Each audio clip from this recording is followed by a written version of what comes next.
buenas tardes a todas y todos. Hoy estamos como todos los miércoles en punto de las 7 de la tarde con este nuevo episodio de Las Voces de la Transformación. Y hoy tenemos un invitado de lujo aquí en la Ciudad de México, nada más y nada menos que Roy Campos. Muchas gracias por estar aquí. Al contrario. De Mitofsky, muy contentos de esta nueva entrevista. Y bueno, antes de iniciar, nos gustaría empezar con un breve video de tu trayectoria profesional, si nos permites. Claro que sí. Adelante. Roy Campos es el presidente de Mitofsky, destacado por sus artículos e investigaciones que lo posicionan como un importante líder de opinión de nuestro país. Su formación profesional con carreras y maestrías enfocadas a la estadística se han compaginado con especializaciones en mercadotecnia y análisis político. Ha recibido varios premios a lo largo de su trayectoria y ha sido reconocido también por sus colegas, agrupados en el Colegio de Especialistas en Demoscopía y Encuestas, por su trayectoria y por sus aportaciones durante décadas a la innovación y al desarrollo en la industria. Y bueno, ya después de este video introductorio, nos gustaría preguntarte, estimado Roy, un poquito de tu trayectoria, no solamente profesional, sino también personal. Platícanos un poco de dónde vienes y cómo es que llegaste. A ver, primero quiero decirte algo. No me pone nervioso nunca cuando me entrevistan ni cuando doy conferencias. Sin embargo, ahorita sí estoy nervioso. ¿Por qué? Porque me está entrevistando un joven muy alejado de mi actividad diaria, sin saber qué me va a preguntar. Y no, entonces, Sí. ¿de qué se trata? Pero bueno, le entramos. Vamos ahí conforme. A ver, yo soy un joven provinciano que en 1977 sale de la prepa y de Culiacán y decide venir a la Ciudad de México. Soy culichi. Mi novia y prometida es de Mazatlán. Ah, mira, le diré a los venados de Mazatlán, equivocada, hay que irle a los tomateros de Culiacán. Pero bueno, salgo de Culiacán, saliendo de la preparatoria del Instituto Tecnológico Regional número 17. Soy egresado del sistema tecnológico, de una secundaria técnica, de una preparatoria técnica, y vengo a la Ciudad de México a estudiar. Nada que ver con la política. O sea, yo provengo de una familia de periodistas, me le escapé al periodismo, mi abuelo era periodista, mi papá era periodista y mi hermano es periodista, todos deportivos, del periodismo deportivo. Qué padre. Entonces me le escapo y yo me dedico a estudiar matemáticas. Alejado totalmente de la política, mis hobbies eran jugar ajedrez, estudiar matemáticas, no daba para más tiempo, o sea, te quitaba mucho tiempo. Y vengo a la Ciudad de México, estudio en la UNAM. Qué padre. Pero la vida me lleva a trabajar al INEGI. O sea, estuviste varios años, ¿no? Estuve muchos años en el INEGI. Las encuestas. ¿No? Primero, antes del INEGI, estuve en el Seguro Social, que me becó para hacer maestrías. Estuve en Teléfonos de México cuando era paraestatal, no privada.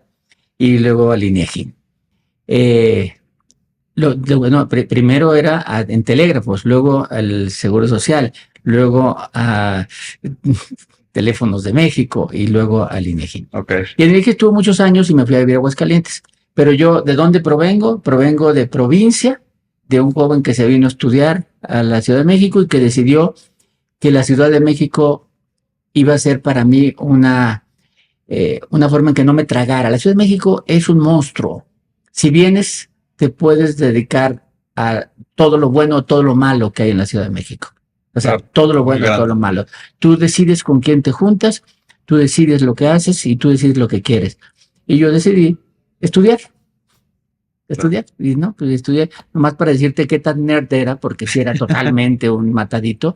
A los 24 años tenía yo 2 carreras y 4 maestrías. Wow. O sea, estudiaba. Mucho. O sea, me dedicaba a estudiar, ¿no? Y luego ya entré al INEGI, me fui a Aguascalientes, empecé a trabajar en encuestas y la vida me llevó a hacer encuestas de opinión pública y entonces ya puse mi empresa en 95 y a partir de ahí, pues ya. En el 95. En 95. No se llamaba Mitofsky, éramos Consulta. Consulta, la empresa. Te voy a contar esta historia porque luego me preguntan, ¿por qué Mitofsky? Sí. O sea, el nombre, ¿por qué el nombre de Mitofsky? Porque además suena como absurdo, ¿no? Mitofsky, te vas a la raíz. Mitofsky, mito, mitómano, mitotero. Para alguien que busca credibilidad, entrar a la raíz mito está rara. Claro. Mitofsky es un apellido de un señor, Warren Mitofsky, de un genio que inventó las encuestas de salida. Y tenía su empresa en Estados Unidos. Mira.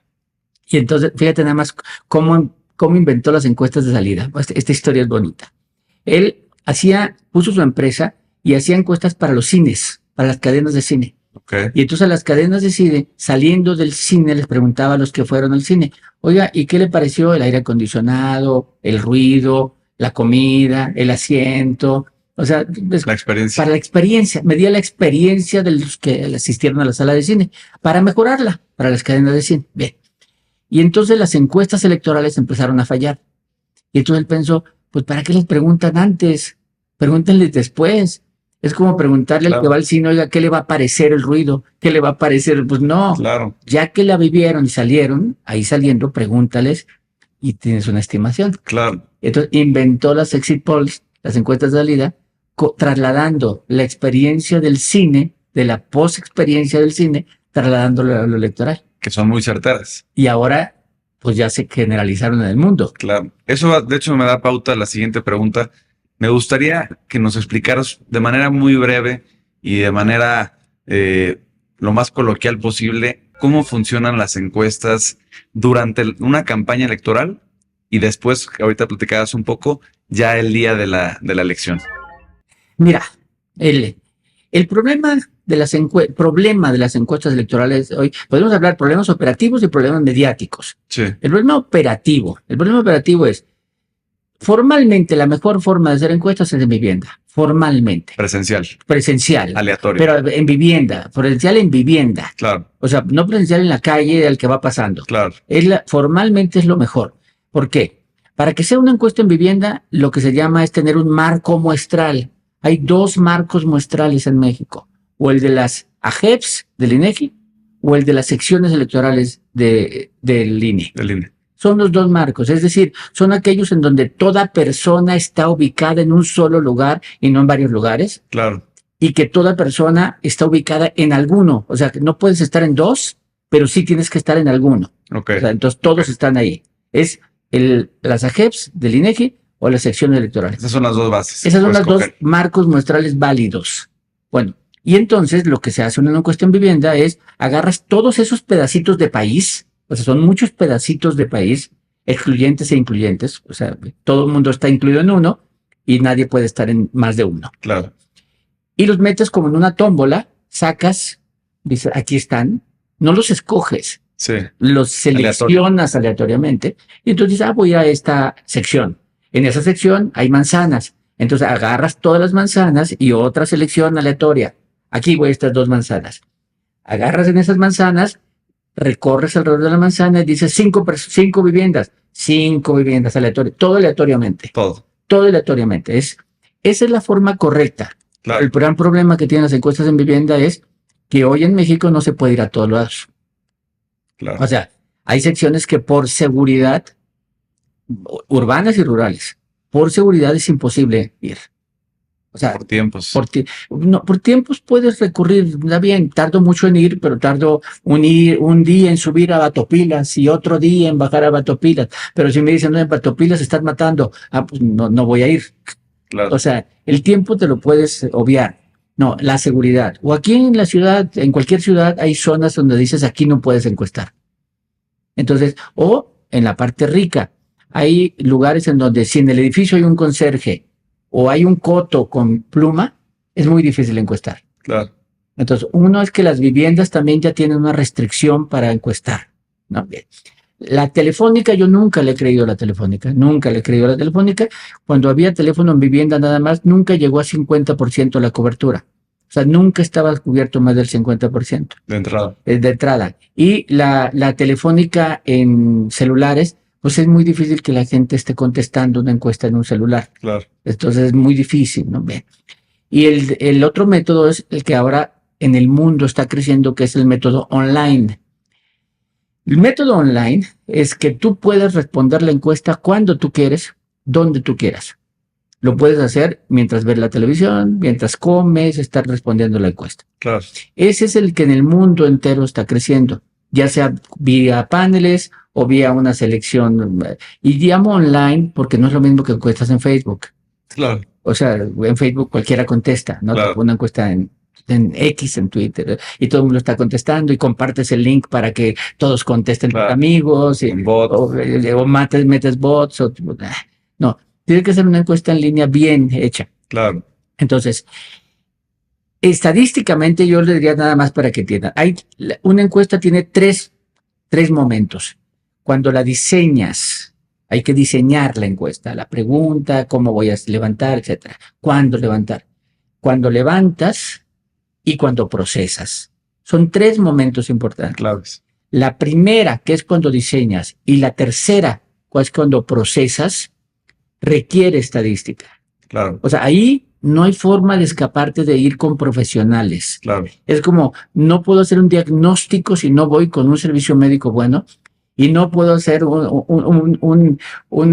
recetas, no puedo recetar si no me receta un médico bien. Claro. O sea, ¿a qué hospital voy? Pues puede ser un consultorio bueno, malo, pero la parte del diagnóstico y la parte del receta te la tiene que dar un profesional. Sin Aquí duda. igual, quien diseña la encuesta y quien procesa la encuesta tiene que haber estudiado un semestre al menos de muestreo, o sea, pero estudia algo. Claro, estadística. Lo otro es cómo levanto, cómo traigo datos. Los traigo vía vivienda, los traigo vía telefónica, los traigo vía... es cómo traigo datos. Ahora, para eso requiero que un estadístico me diseñe cómo los traigo y que un estadístico me diseñe cómo los proceso. Claro.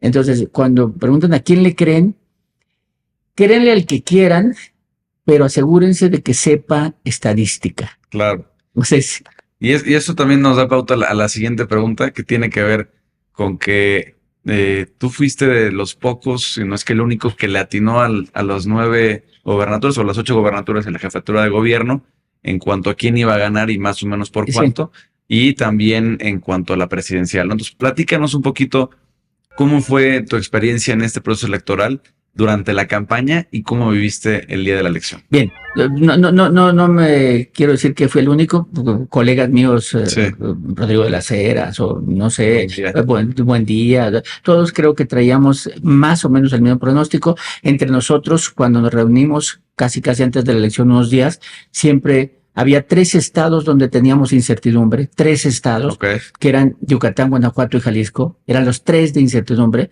Y más o menos había certidumbre de los otros 6, que eran los 6 que gobernaba Morena, por cierto. En los 6 que gobernaba Morena no había mucha incertidumbre, y la incertidumbre era en los 3 donde Morena era oposición. Eran Yucatán, Guanajuato y Jalisco. ¿No? Y a final de cuentas, pues unos dijimos, no, Yucatán sí se va a inclinar sobre Morena. Yo fui de los que dije que se va a inclinar sobre Morena, y los otros 2 no, que fue como realmente pasó, aunque en todos peleó Morena. Claro. O sea, en todos peleó, no hubo duda. Y en la nacional, más bien, esa es una historia muy compleja, en donde de repente se formaron 2 grupos de encuestadores. Un grupo de encuestadores que dijo, es claramente, Claudia, pero cuando digo claramente es con una amplia ventaja desde el principio. Claro. O sea, es desde el principio. Y otros dijeron, no, esto se está cerrando y se puede cerrar y va competida y va a un dígito. Y entonces lo que yo decía es que no era un a ver quién le atina el número. No, ¿quién está contando la verdadera historia de México? O sea, los historiadores de este país, los historiadores van a tener en algún momento que escribir la historia de México. Y van a tener que decir que en el 2018 ganó un movimiento al que el ganador le llamó transformación, la cuarta transformación. Y que durante su gobierno tomó medidas en contra de, y que hizo cosas, y que fue criticado, y que la inseguridad. Van a contar la historia y van a llegar, y llegamos al 24. Y en el 24, la población se volcó a apoyar a su candidata desde el principio, y no hubo campaña que la moviera. Eso es una historia. Claro. ¿No? Pero hay otros que dicen, no, esa no es la historia. La historia es que en el 2024 se generó la clase media con una marea rosa que salió a la calle, y entonces movió las preferencias, y entonces puso en peligro y se cerró, y entonces se generó una oposición. O sea, están contando 2 historias de México distintas. Claro. Y entonces ese día, el día de la elección, lo que se tenía que determinar cuál es la verdadera historia de México. Claro. Que se va a tener que contar. Con datos. Con datos, o sea, bueno, ya con los resultados. O sea, ¿qué grupo de encuestadores está contando la verdadera historia? Claro. El que dice que la marea rosa generó un movimiento clase mediero en contra de la 4T, o lo que dicen que nunca se movieron y que Claudia se mantuvo una ventaja permanente y bien. Claro. Bueno. Que inclusive hasta en la clase media, a eso me refiero. Alta, fueron más votos para Claudia. A eso me refiero. Lo valioso de una encuesta de salida es que te permite además analizar detalles, y cuando analizas el detalle, la clase media votó por Claudia Sheinbaum. Claro, y la media alta. Sí, el 49%. La media alta. En la que sacó el Financiero. En la media alta. Mira, cuando él juntó el Financiero media alta, si tú separas los ingresos más altos del país, ahí sí Xóchitl gana por 2 décimas, es decir, empataron en los altos. Sí. Cuando ya lo juntos, el alto con el medio gana Claudia. Pero entonces sí hay un segmento donde empata, pero Xóchitl no gana realmente ningún segmento. Solamente en un estado, pues, vas a la Guante Aguascalientes. Claro. Pero esa historia que querían contar unos encuestadores, no es que se equivocaron, que sí se equivocaron. No, pero no es, cuando se equivoca un encuestador, pues se equivoca. Siempre existe posibilidad de que se equivoque. No, contó una historia falsa. Claro. Eso es lo importante. Estaba dando señales falsas. Y la pregunta aquí, digo yo, ahí hay engaño. ¿Por qué hay engaño? O los encuestadores engañaron a Xóchitl Gálvez y le daban datos incorrectos para hacer su campaña, o Xóchitl Gálvez engañó al resto diciéndole cómo iba cuando era falso. Claro. Pero hay un engaño en medio, o sea, alguien engañó a alguien. Claro, porque además tú explicabas muy bien los 3 momentos, ¿no? Entonces, ¿sí? El primero y el tercero tienen que ver con datos. Con datos. Tanto en el análisis como en la... Con especializaciones. Claro. Sí, porque luego tenías a publicistas levantando encuestas, pues no, esos no saben estadística. Claro. O tenías un maestro de escuela que dices que yo tengo alumnos y salen a la calle a levantar. Y pues, ¿de qué es la clase? No, pues la clase de medicina. Pues, ¿qué tienen que estar haciendo en esto? Claro. O sea, son especialistas lo que se tiene que hacer. Que ahí desde el diseño está mal. Desde el diseño está mal. Y si no es un muestreo totalmente aleatorio, pues no va a tener... Sí, pero veías con el nivel de, voy a usar la palabra, de polarización en el debate público, por lo pronto en redes, que no es el total de la población, pero el debate, cuando hay un debate, hay un segmento muy polarizado en donde se pelean, y puede ser mucho de eso pleito con bots. Es decir, puede ser que muchos de estos sean pagados y pagados, pero hay un debate ahí. No podías tomar una posición. Cada vez que sacabas una encuesta, se te venía una ola. Y si decías que la otra, se te venía una ola. Claro. Entonces, no había un debate real. Era un debate más de tratar de destruir al adversario. Claro. Y entonces estaba muy, muy complicado ese momento. Debe ser difícil estar ahí en medio, ¿no? Bueno, ¿qué te diré a ti? Tú también. O sea, tú estás ahí en medio, ¿no? O sea, claro. Te tocaron, cuando eres candidato, te aparecen los cadáveres del closet, aunque no sean ni tu closet ni tus cadáveres. Claro. O sea, te sacan todo. De lo que sea. Sí, ¿no? Como si tú hubieras dicho o tú hubieras hecho algo. No, pues así es. Igual como encuesta. Cuando hablé de la parte técnica, el otro problema es el problema mediático. Los políticos casi van con un encuestador, no para que les mida, sino para que les diga que van ganando. Claro. Y entonces terminan contratando a aquel al que pueden influir.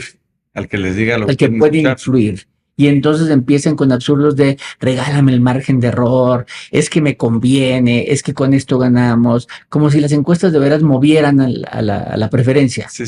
¿No? ¿Qué hacen las encuestas? ¿Por qué les gusta a los políticos aparecer bien? Te voy a decir que ahorita lo estamos grabando en un momento en donde Estados Unidos es muy claro. Las encuestas sirven para la recaudación de fondos. Es decir, es la búsqueda de apoyo, no siempre es en dinero, la búsqueda de apoyos de gente que se te viene, gente que te entrevista. O sea, quiero que me vean posibilidad de ganar para que me pongan atención. Porque si no me ven posibilidad de ganar, no me ponen atención. Claro. Entonces, en este momento en donde Estados Unidos está discutiendo si Biden sigue o no sigue, el argumento es porque Biden está perdiendo la capacidad de recaudación de fondos. Ese es el principal motivo. Claro. Las encuestas te dan eso. Las encuestas pueden que no motiven al votante, pero motivan al que apoya. Claro. Y el que apoya puede incidir en la campaña. Que pueden ser grupos políticos, pueden ser mediáticos. O pueden ser adversarios que se te vienen para acá. Claro. Sí, que se mueven. Claro. O pueden ser miembros del equipo de campaña adversario que filtra, traiciona y te da datos. O sea, puede ser un chorro de cosas, pero entonces quiero aparecer. Entonces yo lo que creo es que el equipo de Xóchitl, el estar usando encuestas y decir que iban bien, su argumento era no desmotivar a sus votantes y no desmotivar a las gentes que los apoyaban. O sea, eso tenía algo de sentido. Claro. Muy bien. ¿Y vas seguido a Culiacán? Voy seguido a Culiacán. De hecho, a lo mejor ahorita, si esto estamos grabándolo a principios de julio, es probable que este fin de semana vaya. Ah, ¿sí? Sí, aprovechando que hay un cumpleaños ahí de esos, voy a ir. Ahí, de hecho, estuve con mi prometida ayer y se armó ahí el debate si los mariscos de Culiacán eran mejor que los A ver, mira, ahí hay una discusión. Realmente el marisco es prácticamente el mismo, pero la preparación es distinta. Sí. Por ejemplo, si tú vas seguido a Mazatlán, el cóctel de camarón lo hacen caliente. Sí. Y en Culiacán lo hacemos frío. Sí. O sea, según nosotros es frío. Sí. Pero son cosas. Sí, pero los son ricos. Sí. Pero sí. Pero son discusiones que no tienen que ver con la calidad del marisco. La calidad del marisco es prácticamente la misma. Claro. Yo te diría que las cooperativas que tienen en Mazatlán camarón hacen que el camarón sea mejor el de Mazatlán, pero que en Culiacán sacamos mejor callo de hacha. El callo es delicioso. Entonces, ese tipo de cosas. Pero la calidad es la misma. Ok, muy bien. Y ya nada más para cerrar, nos gustaría a ver si nos puedes mandar un mensaje para las y los jóvenes quintanarroenses. Este episodio lo ven mucho los jóvenes quintanarroenses y pues teniendo una persona tan exitosa como tú, un mensaje, un consejo. Un mensaje que, aunque no lo crean, yo fui joven, Aunque no lo crean, yo fui joven y no nomás de eso. Somos jóvenes. Sí, cuando fui joven decían que era de la generación del cambio. Entonces, a todos los jóvenes les dicen esto. No, yo les diría algo. Primero, el que estén viendo este programa ya los hace un poco distintos de los demás jóvenes, ¿no? O sea, por involucrarse. Por involucrarse. Entonces ya no les voy a hablar de intereses en la política, porque el hecho de que lo estén viendo es que algo de interés tienen en la política, es lo primero. 2, pero si ya están interesados en la política, a los que me están viendo, yo les diría no tomen como role model a los políticos actuales. O sea, no los tomen, o sea, no quieran ser como ese político, no sirven. Esos políticos que están viendo arriba ya no solucionaron los problemas de este país, así que si ustedes van a querer llegar a hacer lo mismo que él, no van a solucionar, lo primero. Y 2, en este momento ustedes jóvenes, todos tienen que aspirar a ser presidentes de México. O sea, alguien que se dedica a la política y no aspira a ser presidente de México es como un futbolista que no aspira a estar en la selección o como un futbolista que no aspira a jugar en Europa. O sea, todos tienen que aspirar a lo mayor, a lo mejor. Entonces aspiren a ser presidentes de México. E imagínense un rato, quédense solos en su casa, ¿qué harían si fueran presidentes de México? En ese momento, a ver, ¿qué harían? Dirán, no, yo acabaría con la pobreza, y yo haría esto, o sea, se les ocurrirían soluciones a ustedes de qué quieren hacer cuando sean presidentes de México. Bueno, si algún día alguno de ustedes llega a ser presidente de México, que no se les olvide ese momento, porque para llegar van a tener que sacrificar un chorro de cosas, y van a tener que involucrarse con gente, algo así, y cuando llegan, van a traer ideas de otros. No, acuérdense de sus ideas. Propias. De sus ideas, y cuando lleguen, decir, ya llegué. Me acuerdo que cuando era joven decía yo que iba a hacer esto. Vamos a ver cómo lo hacemos. Claro. O sea, porque de veras, la solución está en los jóvenes hoy. Los viejos ya no lo hicimos. Ya nos vamos y ya no lo hicimos. Así que lleguen los jóvenes a gobernar y que lleguen pronto. Excelente, que llegue ese relevo generacional. Y pronto. Muy bien, pues muchas gracias, estimado Roy. Gracias por esta gran entrevista. Y con mucho gusto estaremos compartiendo la entrevista contigo. No sé si tengas redes sociales que quieras compartir aquí con... Mira, yo uso Twitter, @RoyCampos, y yo uso últimamente TikTok, Roy.campos5. Excelente. Últimamente tengo 5 meses usándolo por consejo de mi hija. Muy bien, ahí para que lo sigan. Muchas gracias. Gracias, Roy. Muchas gracias por estar aquí con nosotros, con Roy y su servidor Gino Segura, y como todos los miércoles estaremos en punto de las 7 de la tarde con este nuevo episodio de Las Voces de la Transformación.